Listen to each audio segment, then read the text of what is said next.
وعلیکم السلام. په خیر پلار.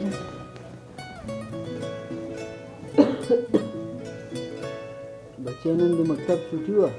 هو چوټي وه. زوی جانه یو پوښتنه درنه وکړم؟ وکړه پلار جان. زوی جانه زه به قوي یم او که ته به قوي؟ زه قوي یم.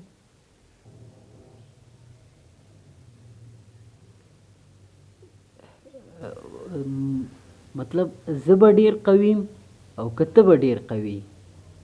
پلار جانه زه قوي یم.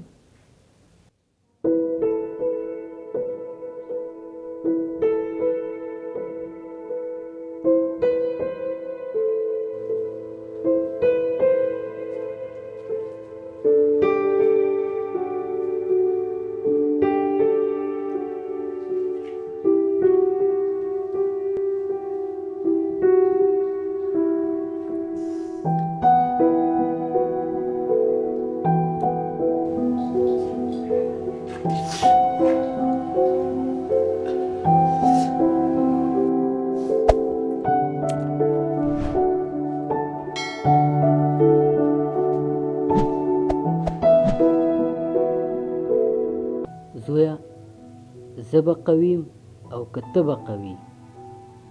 پلار جانه ته به قوي. زما ناراحتي دي چې ولیدله نو ځکه وسوی چې ته به قوي؟ نه پلار جانه هغه 2 ځلې مې چې درته وویل چې زه قوي یم، علت یې دا و چې ستا لاسونه زما پر اوږو پراته وو. ملا مې لکه د غر په شان کلکه او مضبوطه وه، خو کله چې د لاس زما د اوږو نه لرې که او روان شوي، په دې وخت کې مې ولیدل چې بې له تا زه هېڅ هم نه یم پلار جانه.